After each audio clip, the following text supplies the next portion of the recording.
இயேசு கிறிஸ்துவின் இனிதான நாமத்திலே இந்த மாலை வேளையில் ஒரு விஷயம் நான் உங்களை மறுபடியும் வாழ்த்துகிறேன்.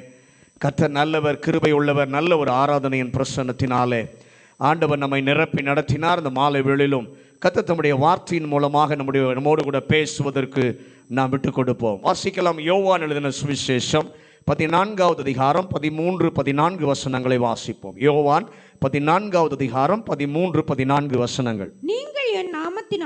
நீங்கள் என் நாமத்தினாலே எதை கேட்பீர்களோ குமாரனில் பிதா மகிமைப்படும்படியாக அதை செய்வேன். என் நாமத்தினாலே நீங்கள் எதை கேட்டாலும் அதை நான் செய்வேன்.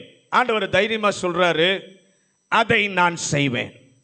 நம்முடைய ஆண்டவரை குறித்து பார்க்கும் பொழுது குறிப்பிட்டதை செய்கிற ஒரு தேவன். அவர் சொல்லுகிறார், என்னிடத்தில் நீங்கள் எதை கேட்பீர்களோ அதையே நான் கொடுப்பேன், கொடுப்பவருமாய் இருக்கிறார்.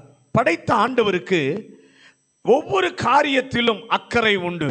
வேதத்தில் வாசிக்கும் பொழுது அதினதின் காலத்தில் நமக்கு என்னென்ன தேவையோ அதையெல்லாம் சரியாய் கொடுக்கிறதான ஒரு தேவன். ஆனால் இங்கே குறிப்பாக இந்த வேத பகுதியில் வாசிக்கும் பொழுது அவர் குறிப்பாக செய்பவர். அவர் குறிப்பாக செய்ய காரணம் என்ன என்று சொன்னால், படைத்தவருடைய அன்பு, படைத்தவருடைய கரிசனை நம்மேல இருக்கிறபடியினாலே, படைத்தவர் அக்கறை உள்ளவராய் இருப்பதினாலே அந்த குறிப்பிட்ட காரியத்திற்கு கர்த்தர் பதில் கொடுக்கிறவராய் இருக்கிறார். அல்லேலூயா. வேதத்திலே ஆண்டவர் நமக்கு ஜெபத்திற்கு பதில் கொடுப்பதற்கு பல காரணங்கள் உண்டு. நம்மை ஆசீர்வதிக்க விரும்புவதினாலே அவர் நம்முடைய ஜெபத்திற்கு பதில் கொடுக்கிறார். அது மாத்திரமல்ல, அவருடைய வார்த்தைக்கு அவர் உண்மையுள்ளவராய் இருக்கிறபடியினாலே நம்முடைய ஜெபத்திற்கு ஆண்டவர் பதில் தருகிறவராய் இருக்கிறார். அல்லேலூயா. இந்த வசனத்தில் நம்ம பார்க்கும் பொழுது ஆண்டவர் தெளிவாய் ஒன்றை சொல்லுகிறார். நான் குறிப்பிட்டதை செய்யும் போது, அந்த குறிப்பிட்டதை செய்ய குறிப்பிட்ட நாமத்தினாலே நீங்கள் கேட்டால் அந்த குறிப்பிட்ட காரணத்திற்காக அதை நான் செய்வேன். அல்லேலூயா. ஆண்டவர் குறிப்பிட்டதை அவர் நிச்சயமாய் செய்கிற ஒரு தேவனாய் இருக்கிறார். யோவான் எழுதின சுவிசேஷத்தில் நான் காலையிலே சொன்னது போல 3 இடங்கள் உண்டு. இந்த 3 இடங்களிலும் நாம் பார்க்கும் பொழுது ஆண்டவர் ஜெபத்தை கேட்டோ அல்லது ஜெபத்தை கேட்காமலோ, ஜெபித்தோ அல்லது ஜெபிக்காமலோ அற்புதம் செய்திருக்கிறார், பதில் கொடுத்திருக்கிறார். அந்த சூழ்நிலைகளை பார்க்கும் பொழுது எதற்காக ஆண்டவர் செய்தார் என்று சொன்னால், அவருடைய மகிமையை வெளிப்படுத்துவதற்காக. அல்லேலூயா. அந்த சூழ்நிலை எப்படிப்பட்ட சூழ்நிலை, அந்த சூழ்நிலையில ஆண்டவர் என்ன செய்தார் என்பதை குறித்து முதல் காரியத்தை நான் காலையில் உங்களோடு கூட பகிர்ந்து கொண்டேன். முதல் காரியம், நம்முடைய கணக்குகள் எல்லாம் சரிவராமல் போன காலகட்டம். அந்த காலகட்டத்தில் ஆண்டவர் எப்படி செயல்படுகிறார் என்று சொன்னால், அமைதியாக கர்த்தர் செய்கிறார். எந்த பிரபல்யமும் இல்லாமல், எந்த பெரிதான ஒரு காரியமும் இல்லாமல் தேவன் அமைதியாக செய்கிறார். அதுதான் தேவ செயல். அல்லேலூயா. எல்லாவற்றையும் விரிவாக சொல்ல நேரம் இல்லை. ஆகவே 2வது காரியத்திற்கு நேராக இந்த மாலை வேளையில கடந்து போவோம். யோவான் எழுதின சுவிசேஷம் 9வது அதிகாரம் 3வது வசனம். யோவான் 9வது அதிகாரம் 3வது வசனம். இயேசு பிரதியுத்தரமாக, அது இவன் செய்த பாவமும் இல்லை, இவனை பெற்றவர்கள் செய்த பாவமும் அல்ல, தேவனுடைய கிரியைகள் இவனிடத்தில் வெளிப்படும் பொருட்டு இப்படி நடந்தது. நல்ல கவனிங்க. முதல் சூழ்நிலை, நம்முடைய கணக்குகள் சரிவராத சூழ்நிலையில ஆண்டவர் அமைதியாக செய்கிறார். 2வது சூழ்நிலை எப்படின்னா, நானே பலியாகி போயிருக்கும் காரணம் இல்லாத ஒரு சூழ்நிலை. இந்த சூழ்நிலையில ஆண்டவர் எப்படி செயல்படுகிறார் என்று பார்ப்போமானால், யாருடைய உதவியும் இல்லாமல் அந்த நபரையே கர்த்தர் ஈடுபட செய்கிறார். இங்கே 2வது பார்க்கும்போது இயேசுவின் நாமம் அந்த இடத்திலே மகிமைப்பட்டது. ஒரு மனிதன் வழி அருகே இருக்கிறான். அவன் பிச்சைக்காரன் என்பது பின்னால் தெரிய வருகிறது. பார்வை அவனுக்கு தெரியவில்லை. பிறப்பிலேயே பார்வையற்றவன் என்று சொல்ல போனா கண்களே இல்லை. அப்போது சீஷர்கள் கேட்கிறார்கள் ஆண்டவரை பார்த்து, இது இவன் செய்த பாவமா, இவன் பெற்றோர் செய்ததான பாவமா என்று சொல்லி கேட்கும் பொழுது ஆண்டவர் சொல்றார், இது இவன் செய்த பாவமும் அல்ல, இவன் பெற்றோர் செய்த பாவம் அல்ல, தேவனுடைய நாமம் மகிமைப்படுவதற்கு ஏதுவாக இது தேவனுடைய வல்லமை இந்த இடத்துல வெளிப்பட இருக்கிறது. இரண்டாவது சூழ்நிலை, அவன் இப்படிப்பட்ட சூழ்நிலையில பிறந்ததற்கு அவன் காரணமே அல்ல. அவன் பாதிக்கப்பட்டவன். அவன் செய்தோ அல்லது அவன் தீர்மானித்தோ எதுவும் வெளிப்படவில்லை, எதுவும் காரணம் அல்ல. இரண்டாவது, தேவன் தம்முடைய மகிமையை வெளிப்படுத்த குறிப்பிட்ட வேலையை செய்கிற ஒரு சூழ்நிலை உண்டு. இந்த நாளிலே அவர் சொல்லுவது, எந்த சூழ்நிலையிலும் தேவ மகிமை வெளிப்படுத்த கர்த்தர் அந்த பாதையிலே வந்தவர் இன்று இந்த மாலை வேளையிலே இந்த பாதையிலும் வந்து கொண்டிருக்கிறார். ஆலய வாசலிலே ஒருவன் உட்கார்ந்திருக்கிறான். அப்போஸ்தலர் நடபடிகள் 3வது அதிகாரத்தை நீங்கள் பார்க்கும் பொழுது, அது அவன் செய்த தவறல்ல, எதையும் செய்து இப்படி ஆகவில்லை, பிறந்தது முதல் இப்படித்தான், அன்றும் இயேசுவின் நாமமே இதை செய்தது என்று அவர் நாமத்திற்கு மகிமை வருவதற்காக இயேசு அற்புதம் செய்தார். இந்த ஆலயத்திற்குள் இருக்கிற நமக்கும் அந்த ஆண்டவர் அற்புதம் செய்ய வல்லமை உள்ளவர். எத்தனை பேர் அதை நம்புறீங்க? ஹல்லேலூயா. இந்த சூழ்நிலையில நான் காரணம் அல்ல, ஆனால் நான் பாதிக்கப்பட்டிருக்கிறேன். அவனுடைய சூழ்நிலைக்கு அவன் காரணம் இல்லை, அவன் ஆனால் பாதிக்கப்பட்டிருக்கிறான். பரிகாரம் என்ன செய்வதென்று தெரியாத ஒரு சூழ்நிலை. தேவன் இதிலே மகிமைப்பட விரும்புகிறார். இந்த சூழ்நிலையில் ஆண்டவர் மகிமைப்பட வருகிறார் என்று இருந்த அந்த சூழ்நிலையில அவர் எப்படி கிரியை செய்கிறார்? 9ஆம் அதிகாரம் 6வது வசனத்தையும் 7வது வசனத்தையும் வாசிங்க. யோவான் 9ஆம் அதிகாரம் 6வது வசனம் 7வது வசனம். இவைகளை சொல்லி அவர் தரையிலே துப்பி உமிழ் நீரினால் சேறுண்டாக்கி அந்த சேற்றை குருடனுடைய கண்களின் மேல் பூசி, நீ போய் சீலோவாம் குளத்திலே கழுவு என்றார். சீலோவாம் என்பதற்கு அனுப்பப்பட்டவன் என்று அர்த்தமாம். அப்படியே அவன் போய் கழுவி பார்வை அடைந்தவனாய் திரும்பி வந்தான். இயேசு பக்கத்திலே போய் தரையிலே உமிழ்ந்து சேற்றை உண்டாக்கி அவனுடைய கண்களிலே, ஆண்டவர் ஏன் உமிழ்ந்து சேற்றை உண்டாக்கினார்? தண்ணீர் எங்காவது இருந்தால் சேற்றை உண்டாக்கி இருப்பார். பக்கத்திலே தண்ணீர் எதுவும் இல்லை, அதனால் தான் உமிழ்ந்தார்.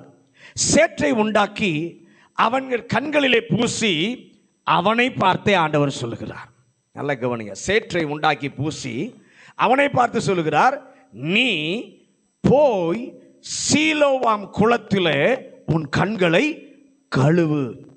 இந்த காரியம் தாங்க விளங்காத ஒரு காரியம். வாசிக்கும் போது நமக்கு விளங்காத புரியாத ஒரு காரியம். ஏன் ஆண்டவர் இப்படி செஞ்சாரு? அவன் உண்மையிலே பார்க்கும் பொழுது அவனால் நடக்க முடியல. ஏன்னா பார்வை இல்லை அவனுக்கு. யாருடைய உதவி இருந்தால்தான் அவனால் என்ன பண்ண முடியும்?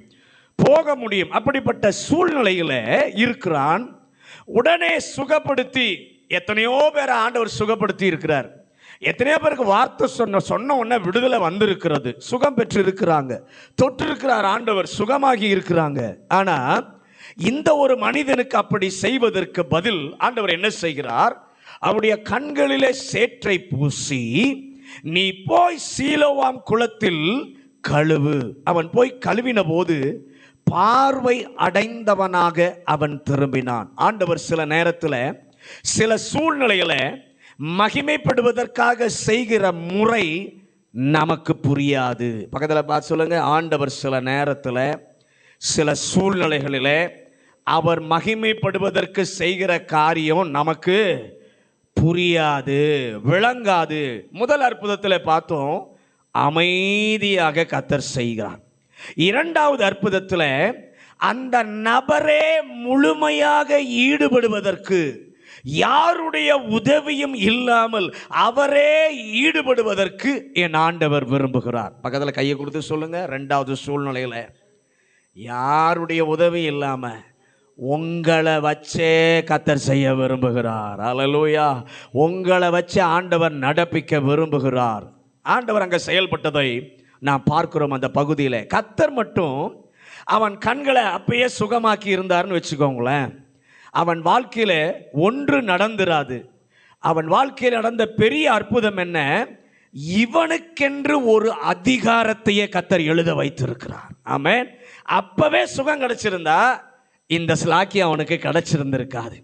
ஆனா ஆண்டவர் அப்படி செய்ய வச்சதுனால ஒரு அதிகாரத்தையே அவனுக்காக என்ன பண்ணுகிறார்? ஆண்டவர் எழுதுகிறார். காரணம் என்ன? இந்த அதிகாரத்தில் நடந்த பெரிய அற்புதம் என்னன்னா, பிச்சைக்காரனை பரிசேயருக்கு புத்தி சொல்லி கொடுக்கிற மகனாக கர்த்தர் மாற்றினார். ஆமென். நல்ல கவனிங்க. எல்லாருக்கும் போதிக்கிற பரிசேயர், அவர்களுக்கே போதனை செய்வதற்கு இவன் பாயிண்ட் சொல்றத அவங்களால தவிர்க்க தள்ள முடியவே இல்லை. ஆமென் சொல்லுங்களேன். வேறு யாரா இருந்தாலும் எதிர்த்து பேசி இருப்பாங்க. இவன் எந்த அளவு பேசி கன்வின்ஸ் பண்ணினான் என்று சொன்னால், நீங்கள் அவருடைய சீஷராக மாற விரும்புகிறீர்களா? நீங்களும் அவருடைய சீஷராக மாற விரும்புகிறீர்களா? அவங்க சொல்றாங்க, இல்லை இல்லை, அவன் யாருன்னா பாவியான மனுஷன். பாவியான மனுஷன் உனக்கு தெரியுமா? இவன் சொல்றான், பாவியான மனுஷனாய் இருந்தால் தேவன் அவருக்கு எப்படி செவி கொடுத்திருப்பார்? நீங்க சொல்றீங்க பாவியான மனுஷன், ஆனா பாவியான மனுஷன் அவர் இருந்திருந்தா தேவன் அவருக்கு எப்படி செவி கொடுத்திருப்பார்? அவர்கள் இன்னும் ஒத்துக்கொள்ளுகிற மாதிரி தெரியல. உடனே அவன் சொல்கிறான், உலகம் உண்டானது முதல் பிறவியில் பார்வை இல்லாத ஒருவனுக்கு கண்கள் கிடைத்தது என்ற அற்புதத்தை நீங்க இதுவரைக்கும் கேட்டது உண்டா? யோவான் 9:32 வாசிங்க. யோவான் 9:32. பிறவி குருடனுடைய கண்களை ஒருவன் திறந்தான் என்று உலகம் உண்டானது முதல் கேள்விப்பட்டதில்லையே. ஆண்டவர் செய்ததான அற்புதம் அவனே சொல்கிறான், உலகம் உண்டானது முதல் கண் இருக்கிற ஆளுக்கு பார்வை கிடைச்சிருக்குது. உலகம் உண்டானது முதல் கண் இருக்கிற ஆளுக்கு பார்வை கிடைச்சிருக்கிறது. ஆனா கண்ணே இல்லாத ஆளுக்கு கண்ணை உண்டாக்கி கொடுத்தது அவன் தேவனை மகிமைப்படுத்துகிறான். ஹல்லேலூயா. கண் இருந்தவங்களுக்கு பார்வை கிடைச்சது உண்மைப்பா. ஆனா கண்ணே இல்லாத ஆளுக்கு கண்ணை உண்டாக்கி ஒரு பார்வையை கொடுத்தாரு. இந்த அற்புதத்தை எங்கேயாவது நீங்க இதுவரைக்கும் கேட்டிருக்கீங்களா? ஹல்லேலூயா. தேவன் தம்மை மகிமைப்படுத்துவதற்கு என்ன தெரியுமா செய்கிறாரு? இந்த உலகத்தில் எங்கேயும் எவரிடத்திலும் நடந்திராத அற்புதத்தை உங்கள் சூழ்நிலையிலே செய்ய ஆண்டவர் வல்லவர். அவ்வளவு பெரிய டீச்சராக அவனை கர்த்தர் மாற்றி விட்டார். ஆமென் சொல்லுங்களேன். ஹல்லேலூயா. இவன் இந்த நிலையிலே வருவதற்கு அன்னைக்கு பைபிள் ஸ்கூல் படிக்க நேரம் இல்லை. கர்த்தர் பார்த்தார், இவன் கற்றுக்கொள்ள ஒரே ஒரு வழி தான் இருக்கு. இந்த பரிசேயருக்கு ஆலோசனை சொல்லணுமே, இவன் கற்றுக்கொள்ள ஒரே ஒரு வழி தான் இருக்கு. நானே கண்ணை திறந்துட்டேன்னா என்னை டைரக்டா உடனே பார்த்துருவான். பார்த்துட்டு பரவசத்தில் நன்றி சொல்லிட்டு அதுக்கு பதில் என்னை பற்றி அவன் அறியவே மாட்டான். ஏன்னா நான் அற்புதம் நடந்துருச்சு, டைரக்டா இயேசுவை பார்த்து விட்டேன் என்று சொல்லி அதுக்கு மேலே என்னை குறித்து இன்னும் அவன் என்ன பண்ண மாட்டான், அறிய மாட்டான். நம்ம சூழ்நிலை சில நேரத்தில் அப்படிதான் ஆண்டவர் செய்கிறார். உடனே செஞ்சுட்டா, நடந்துட்டா, பரவசத்தில் துதி ஸ்தோத்திரம் அல்லேலூயா பிரைஸ் தி லார்ட் எல்லாம் சொல்லிட்டு அதுக்கப்புறம் கர்த்தர் யார் எப்படிப்பட்டவன் நீ இன்னும் அறிய மாட்ட. அதுக்காக உன்னையே கர்த்தர் செய்ய வைப்பார். அல்லேலூயா அல்லேலூயா. இப்போ என்ன நடக்குதுன்னா, அவனையே தேவன் போய் கழுவி சொல்ல வந்தால் அவனுக்கு தெரியும், போகும்போது வரும்போது என்னோடு கூட பேசினவர் சாதாரணமான ஆள் அல்ல. அவரை அவன் சந்தித்ததில் இருந்து அவன் அங்கே போயிட்டு திரும்ப வருகிற வரைக்கும் அவனுடைய மனதில் தேவாவியானவர் கிரியை செய்து கொண்டே இருந்தான். ஆமென் சொல்லுங்களேன். சில நேரத்தில் நம்முடைய சூழ்நிலையில் ஆண்டவர் நம்மையே போயிட்டு செய்ய வைக்க அனுப்பும்போது சில நேரத்தில் கர்த்தருடைய ஆவியானவர் நம்மோடு கூட அவர் பேசுகிறவராக இருக்கிறார். எத்தனை பேர் ஆமென் சொல்றீங்க? ஆண்டவரே, நீர் மகிமைப்படுவதற்கு எங்கும் செய்யாத அற்புதத்தை நீர் செய்வீர். அதற்கு நீர் என்ன செய்வீர் என்றால், சில நேரத்தில் எங்களுக்கு புரியாது, நாம கேள்வி கேட்போம் ஆண்டவரிடத்தில், ஆண்டவர் ஏன் இப்படி செய்கிறீர், ஏன் எனக்கு மட்டும் இப்படி நடக்கிறது, ஏன் எனக்கு மட்டும் காரியம் இப்படியா இருக்கிறது என்று சொல்லும் பொழுது ஆண்டவர் சொல்லுவார், உங்க சூழ்நிலையில நான் விசேஷமாக மகிமைப்பட விரும்புகிறேன். எல்லாருக்கும் செய்யல, எல்லாருக்கும் நடக்கிறது போல நடக்கலையே அப்படின்னு நீ கேட்குறியே, ஏன் உன்னை இந்த சூழ்நிலை நடத்துகிறேன் என்று சொன்னால், உன் மூலமாக, உன் சூழ்நிலையின் மூலமாக விசேஷமாக தேவன் மகிமைப்பட விரும்புகிறார். இயேசு எப்படி மகிமைப்படுகிறார்? அந்த அதிகாரத்தில் இறுதியிலே இயேசு அவனுக்கு சொல்லுகிறார், உன்னோடு பேசுகிற அவரே தேவனுடைய குமாரன். அதோடு கூட நிறுத்தல. 39 அதிகாரம் 39வது வசனத்தை வாசிங்க. யோவான் 9:39. அப்பொழுது இயேசு காணாதவர்கள் காணும்படியாகவும் காண்கிறவர்கள் குருடராகும்படியாகவும் நியாய தீர்ப்புக்கு நான் இந்த உலகத்திற்கு வந்தேன். நியாயம் தீர்க்க வருகிற நியாயாதிபதி என்பதை அவர் வெளிப்படுத்தி காண்பித்தார். நம்முடைய பிரச்சனை தீர்ந்தால் நம்மை ஜனங்கள் பாராட்டுவார்கள். ஆனால் இயேசு மகிமைப்படுவார் என்றால் இயேசு இன்னார் என்பதை ஜனங்கள் அங்கீகரிப்பார்கள். அந்த அதிகாரத்தில் கடைசி 2 வசனங்கள் இயேசு செய்த ஆச்சரியமான ஒரு காரியத்தை இங்கே சொல்லுகிறது. அந்த 2 வசனத்தை வாசிங்க. கடைசி 2 வசனம், 9ஆம் அதிகாரம் கடைசி 2 வசனம். அவருடனே கூட இருந்த பரிசேயரில் சிலர் இவைகளை கேட்ட பொழுது நாங்களும் குருடரோ என்றார்கள். இயேசு அவர்களை நோக்கி, நீங்கள் குருடராய் இருந்தால் உங்களுக்கு பாவம் இராது, நீங்கள் காண்கிறோம் என்று சொல்லுகிறபடியினால் உங்கள் பாவம் நிலை நிற்கிறது. நல்ல கவனிங்க. பார்வை இல்லாமல் இருந்தானே அவனுக்கு தாயா உண்மையான ஒரு பார்வை உண்டு. பார்வை உண்டு என்று சொல்லுகிற உங்களுக்கு பார்வை இல்லை என்பதை ஆண்டவர் காண்பிக்கிறார். நீ செய்வீராக, உமக்கு மகிமை வரும்படி செய்வீராக, எங்கும் செய்திராததை கர்த்தர் செய்வீராக, என்னை கொண்டே செய்ய வைப்பீராக. ஆதியாகம புஸ்தகம் 2ஆம் அதிகாரத்தில் பார்க்கும் பொழுது, பூமியிலே குனிந்து மண்ணை பிசைந்து மனித உடலுக்கு உருவம் கொடுத்தது போல அன்றைக்கு ஆண்டவர் உமிழ்ந்து மண்ணை பிசைந்து கண் இல்லாத இடத்துல கண் வரும்படி அற்புதம் செய்கிறார். என்னுடைய சூழ்நிலையில ஆண்டவரே, நான் அதற்கு காரணமே இல்லை, எனக்கு நடந்தவைகளில் இப்படி ஆகிவிட்டது, நீர் மகிமைப்படும் சூழ்நிலையாக மாற்றும் என்று கேட்கும் பொழுது ஒரு சின்ன ஜெபம் செய்யுங்கள். ஆண்டவரே, அன்றைக்கு ஏதேன் தோட்டத்தில் படைப்பதற்காக குனிந்து சேற்றை உண்டாக்கினவர், பிசைந்து உண்டாக்கினவர், ஆண்டவரே எனக்காக ஒரு விசை நீர் குனிந்து என்னை தொடுவீராக, என் சூழ்நிலையை கர்த்தர் தொடுவீராக. 3வது காரியம், யோவான் 11ஆம் அதிகாரம் 3-4 வசனங்கள். யோவான் 11ஆவது அதிகாரம் 3-4 வசனங்கள். அப்பொழுது அவருடைய சகோதரிகள் ஆண்டவரே, நீர் சிநேகிக்கிறவன் வியாதியாய் இருக்கிறான் என்று சொல்ல அவரிடத்திற்கு ஆள் அனுப்பினார்கள். இயேசு அதை கேட்டபொழுது இந்த வியாதி மரணத்துக்கு ஏதுவாய் இராமல் தேவனுடைய மகிமை விளங்குவதற்கு ஏதுவாய் இருக்கிறது. தேவனுடைய குமாரனும் அதனால் மகிமைப்படுவார். முதலாவது, நம்முடைய கணக்குகள் சரிவராத நிலையிலே ஆண்டவர் அமைதியாக செயல்படுகிறார். 2வது, நான் பலியாகி போயிருக்கிறேன், நான் காரணமே இல்லாமல் பலியாக்கப்பட்டிருக்கிறேன். அந்த சூழ்நிலையில பலியாக்கப்பட்ட நபரையே கர்த்தர் செய்ய வைக்கிறார், யாருடைய உதவியும் இல்லாமல். 3வது சூழ்நிலை, டெலிபரேட் டிலே, வேண்டுமென்றே தாமதம். 3வது என்னது? வேண்டுமென்றே தாமதம். இங்கே வார்த்தை சொல்லுகிறது, தேவ மகிமை வெளிப்படுவதற்கென்றே ஆண்டவர் அற்புதம் செய்கிறார்.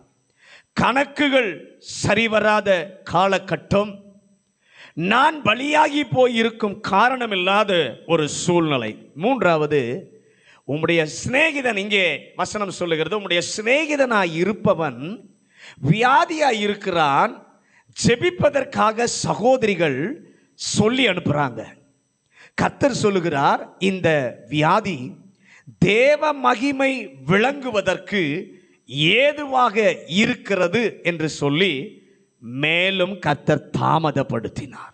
பக்கத்தில் சொல்லுங்க, சில நேரத்தில் வேண்டுமென்றே நம்முடைய வாழ்க்கையில் ஆண்டவர் தாமதப்படுத்துவார். ஏன்னா தேவ நாமம் அதன் மூலமாக மகிமைப்பட இருக்கிறது. அல்லேலூயா. ஆண்டவர் இயேசு ஒரு அற்புதம் செய்தார். எதற்காக செய்தார்?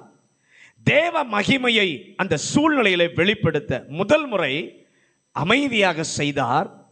இரண்டாவது, ஒரு பிரகாசத்தில் அவனையே உட்படுத்தி செய்ய வைத்தார். மூன்றாவது, இந்த சூழ்நிலையில அவருக்கு மகிமை வருவதற்கு வேண்டுமென்றே தாமதம் செய்கிறார்.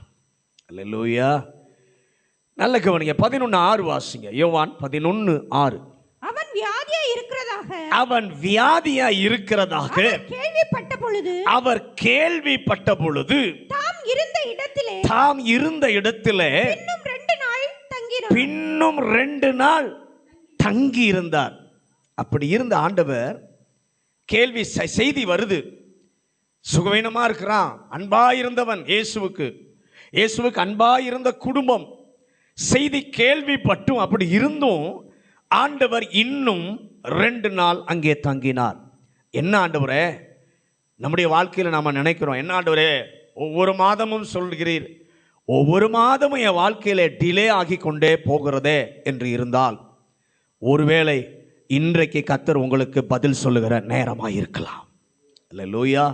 சில நேரத்தில் ஆண்டவர் வேண்டுமென்றே தாமதம் செய்வார். ஏன்?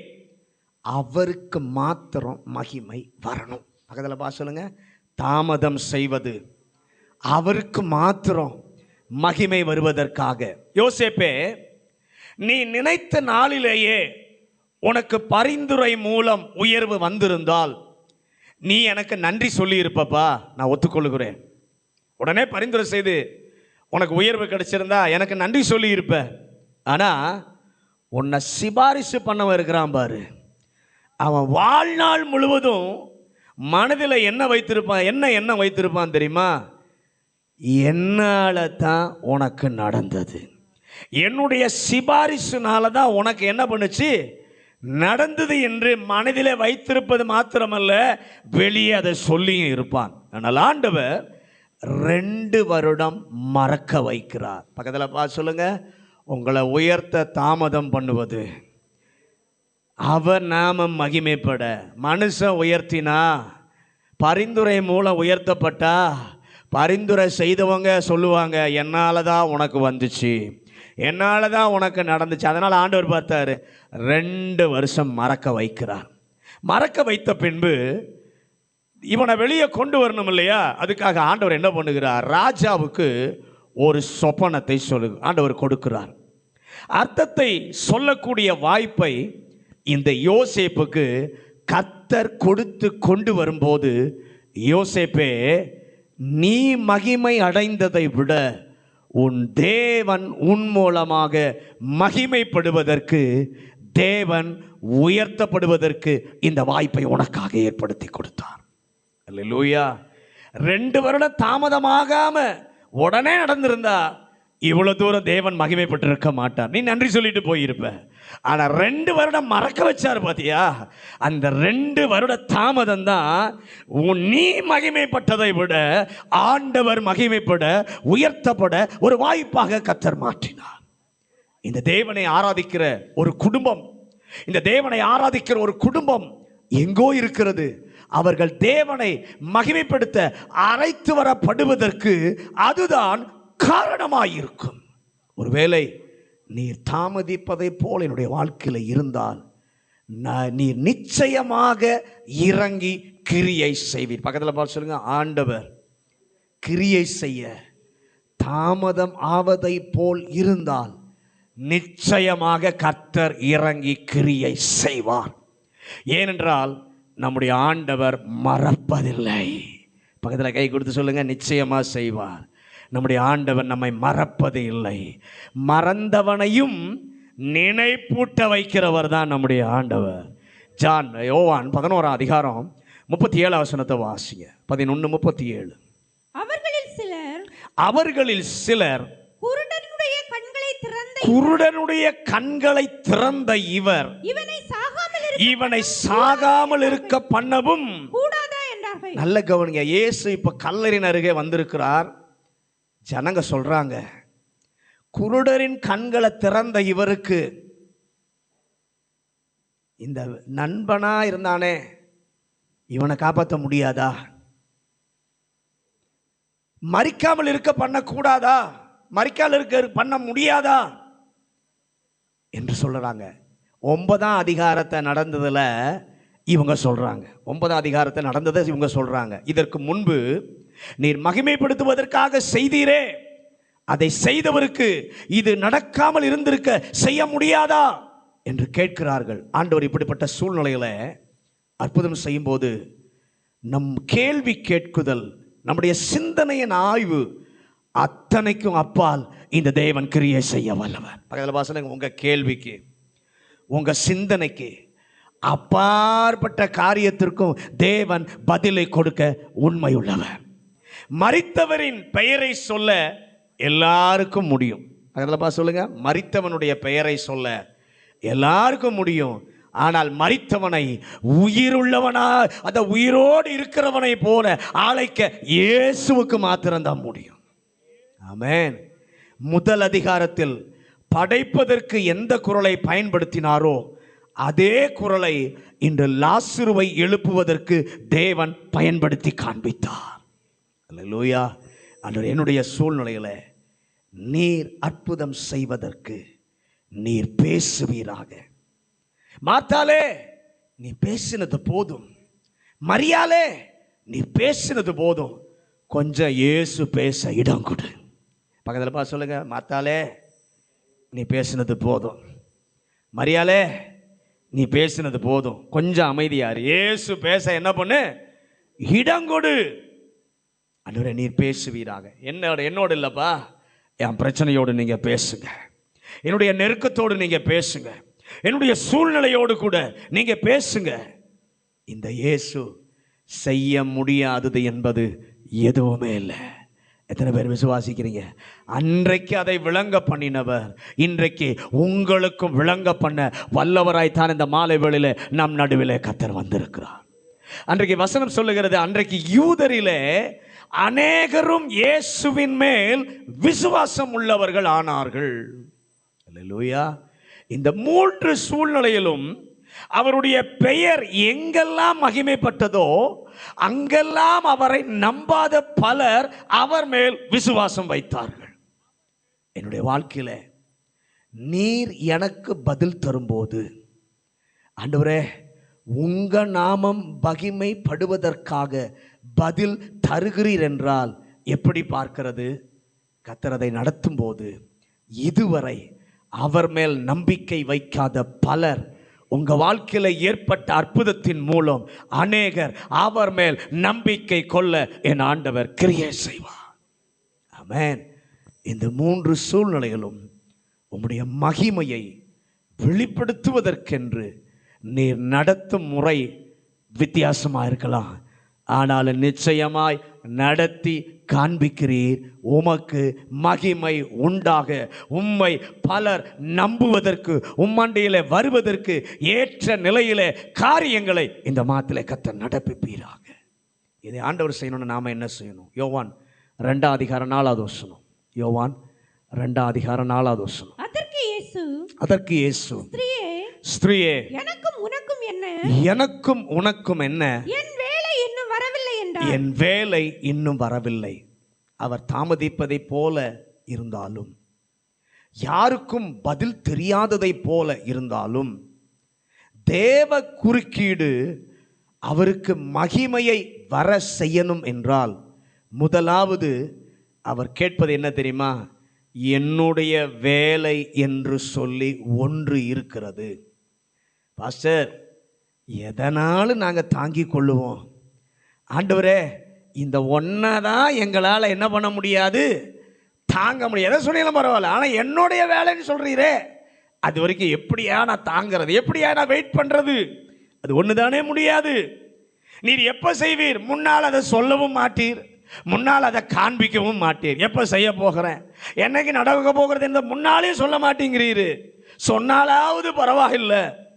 ஸ்திரீயே, என் வேலை இன்னும் வரவில்லை என்று சொன்னவர் எவ்வளவு நாள் காத்திருந்து விட்டார்?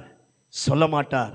ஆனால் நினையாத நேரத்தில் அவருடைய வேலை வரும். பக்கத்தில் பார்த்து சொல்லுங்க, நினையாத நேரத்தில் அவருடைய வேலை வரும். ஆனால் நம்மிடத்தில் கர்த்தர் என்ன எதிர்பார்க்கிறார்? என் வேலை வரவில்லை என்றவுடன் மரியாள் சும்மா போகவில்லை.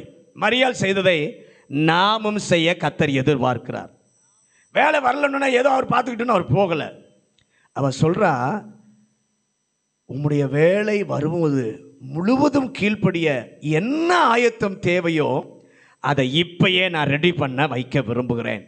வேலைக்காரரை பார்த்து அவர் சொல்றார், அவர் உங்களுக்கு என்ன சொல்லுகிறாரோ அதன்படி செய்யுங்கள். இன்னைக்கு அதை தான் கர்த்தர் எதிர்பார். என் வேலை இன்னும் வரல, அப்படியே போகல. அவ வேலைக்காரரை பார்த்து சொல்றா, ஆண்டவருடைய வேலை வர வரைக்கும் சும்மா இருக்கக்கூடாது, ஆயத்தம் இருக்கணும். அவர் என்ன சொல்றாரோ அதை நீங்க செய்யுங்கள். இன்னைக்கு என்ன மட்டும் ஆண்டவர் நான் என்ன சொல்றேனோ அதை மாத்திரம் செய்ய, வேலை வருகிற வரைக்கும் தாமதிக்க மாட்டேன், துரிதமாய் வந்து உனக்காக செயல்படுவேன். இரண்டாவது காரியம், யோவான் 9ஆம் அதிகாரம் 34வது வசனம். யோவான் 9:34. அவர்கள் அவனுக்கு பிரதியுத்தரமாக முழுவதும் பாவத்தில் பிறந்த நீ எங்களுக்கு போதிக்கிறாயோ என்று சொல்லி அவனை புறம்பே தள்ளிவிட்டார்கள். எங்கும் செய்யாத அற்புதத்தை அவனுக்கு செய்ய காரணம், எத்தனை பேர் விமர்சித்தாலும் அவன் சட்டையே பண்ணல. பக்கத்தில் பார்த்து சொல்லுங்க, ஆண்டவர் அவனுக்கு அவ்வளோ பெரிய அற்புதம் செய்ய காரணம், எத்தனை பேர் அவனை விமர்சித்தாலும் அவன் சட்டையே செய்யலை. இன்னும் சொல்ல போனா சபையே விட்டே விலக்கி விட்டார்கள். ஆனாலும் இயேசுவின் மேல் உள்ள விசுவாசத்தை விடாமல் அவன் பிடித்து வைத்திருந்தான். பக்கத்தில் சொல்லுங்க, இயேசுவின் மேல் உள்ள விசுவாசத்தை விடாமல் பிடித்து வைத்திருந்தான். பல நேரத்தில் எதிர்மறையான அடையாளம் தான் நமக்கு வரும், எதிர்ப்புகள் தான் அதிகமாக வரும். அப்படி எதிர்ப்புகள் நடுவில் இயேசு நமக்கு கொடுத்ததான வெளிச்சத்தை நீங்களும் நானும் விட்டு விடாமல் உறுதியாக பற்றி கொண்டிருந்தால், உறுதியாக நிலைத்திருந்தால், அவர் சொல்லுவார், உன்னை நான் கைவிடலை, உனக்கு நான் நன்மை செய்வேன், உன்னுடைய கூப்பிடுதலுக்கு நான் உதவி செய்வேன் என்று அந்த மனிதனுக்கு காண்பித்தவர் உங்களுக்கும் அவர் செய்ய வல்லவராய் இருக்கிறார். அந்த தேவனுக்கு நம்மை விட்டு கொடுப்போம். எல்லாரும் முழங்காற்படியிட்டு இந்த மாலை வேளையில நம்மை நேசித்த ஆண்டவர், நம்மோடு பேச விரும்பினவர் இந்த நாளில் நம்மோடு கூட இடைப்பட்டிருக்கிறார். முதலாவது, நம்முடைய கணக்குகள் சரிவராத காலகட்டம். அந்த காலகட்டத்தில் தேவன் அமைதியாக செயல்படுகிறார். ரெண்டாவது ஒரு காலகட்டம், நானே பலியாகி போயிருக்கிறேன், ஆனால் காரணமில்லாமல் பலியாகி போயிருக்கிறேன். அந்த சூழ்நிலையில் ஆண்டவர் எப்படி செயல்பட்டார் என்று சொன்னால், பாதிக்கப்பட்ட நபரையே அவனை வைத்தே செய்ய வைக்கிறார். ஏனென்றால் உடனே நான் செஞ்சிருந்தா என்னை பார்த்த வேகத்தில் பரவசத்தில் நீ போயிருப்ப. ஆனால் உன்னையே போய் நான் செய்ய வச்சா நீ போயிட்டு திரும்ப வருகிற வரைக்கும் உன்னை நான் கற்றுக் கொடுப்பேன், உன்னோட கூட நான் பேசுவேன், பரிசேருக்கு ஆலோசனை கொடுக்குறவன் நான் உன்னை வைப்பேன். உன் வாயில் வார்த்தையை சொல்கிறத அவங்களால எதிர்க்க முடியாது, தள்ள முடியாது. அது மாத்திரமல்ல, அவனுக்காக கிடைச்ச பெரிய அற்புதம் என்னன்னா, அந்த ஒரு அதிகாரமே அவனை குறித்து அங்கே எழுதப்பட்டிருக்கிறது. மூன்றாவது, வேண்டுமென்றே தாமதம். ஏன்? தேவ நாமம் மகிமைப்படுவதற்காக. தாமதம் செய்கிறார் என்பதற்காக செய்யாமல் போக போவதில்லை, நிச்சயமாய் செய்வார். அவருடைய வேலை என்று ஒன்று சொல்லி இருக்கிறது. அது வரைக்கும் நீங்களும் நானும் காத்திருந்து தான் ஆக வேண்டும். ஆண்டவரே, இந்த 3 என் வாழ்க்கையில் நடப்பதற்கு நான் விட்டு கொடுக்குறேன். இதை ஆண்டவர் செய்யணும்னா ஆண்டவர் எதிர்பார்ப்பது என்னவென்று சொன்னால், ஆண்டவரே, நான் எதிர்பார்க்கிறது வரலனாலும் நான் உம்மை விட மாட்டேன். ஆண்டவரே, மரியாதை போல நீர் செய்வதற்குரிய எல்லா ஆயத்தங்களையும் நான் இப்பவே ரெடி பண்ணி வைத்து விடுகிறேன். இப்பவே ரெடி பண்ணி வைத்துக்கிறேன். அதுக்காக என்ன தியாகம் பண்ணணுமோ, அதுக்காக எதெல்லாம் விட்டு கொடுக்கணுமோ அனைத்தையும் கொடுக்க நான் ஆயத்தமாக இருக்கிறேன். அப்படி ஆயத்தமாக இருந்தால் கர்த்தர் செய்வார். 2வது சொல்றாரு, என்ன எதிர்ப்பு இருந்தாலும், யார் எவ்வளவா பேசினாலும், சபையை விட்டே உன்னை விலக்கி வச்சிருந்தாலும், எதிர்மறையான அடையாளங்கள் இருந்தாலும், எதிரிகள் எழும்பி வந்தாலும், எதிர்ப்புகள் இருந்தாலும், இயேசு நமக்கு கொடுத்த விசுவாசத்தை, வெளிச்சத்தை விட்டுவிடாமல் உறுதியாக பிடித்து கொண்டிருந்தால் அவர் சொல்வார், யார் உன்னை கைவிட்டாலும் நான் உன்னை கைவிட மாட்டேன். யார் கைவிட்டாலும், எவர் கைவிட்டாலும் நான் உன்னை கைவிட மாட்டேன் என்று அந்த மனிதனுக்கு காண்பித்தவர் இன்றைக்கு உங்களுக்கும் கர்த்தர் காண்பிக்க விரும்புகிறார். அவருக்கு ஒப்பு கொடுங்க. பரிசுத்தமுள்ள நல்ல ஆண்டவரே, இந்த நல்ல மாலை வேளைக்காக ஸ்தோத்திரம். இந்த மாலை வேளையில் எங்களோடு கூட கர்த்தர் பேசின நல்ல வார்த்தைக்காக ஸ்தோத்திரம். எங்கள் கணக்குகள் சரிவராத காலகட்டத்தில் அமைதியாக செயல்படுகிறீர் ஆண்டவரே. நாங்களே பலியாகி, நாங்கள் காரணம் இல்லை, ஆனால் பலியாக்கப்பட்டிருக்கிறோம். அந்த நேரத்தில் யாரையோ வச்சு செய்யாமல் பாதிக்கப்பட்ட எங்களை வச்சே கர்த்தர் செய்கிறீரப்பா. உம்முடைய கிருபைக்காய் நன்றி. 3வது, வேண்டுமென்றே ஒரு தாமதம் தேவ நாமம் மகிமைப்படுவதற்காக. அந்த தேவனுடைய வேலை வருகிற வரைக்கும் நாங்கள் ஆண்டவரை காத்திருக்க, தேவன் செய்வதற்குரிய எல்லா ஆயத்தங்களையும் நாங்கள் செய்ய, அதற்கு என்ன தியாகம் ஆண்டவரை என்ன கொடுக்க வேண்டியது இருந்தாலும் அதை கொடுத்து நாங்கள் சரி செய்ய கர்த்தர் கிருபை தருவீராக. இந்த மாலை ஆராதனைக்கு வந்த உடைய பிள்ளைகள் ஒவ்வொருவரையும், குடும்பங்களையும் கர்த்தர் ஆசீர்வதியும். இந்த வசனத்தை உடைய பிள்ளைகளுடைய வாழ்க்கையில் நிறைவேற்றுவீராக. இயேசுவின் அதிகாரமுள்ள நாமத்தில் ஜெபிக்கிறோம் நல்ல பிதாவே.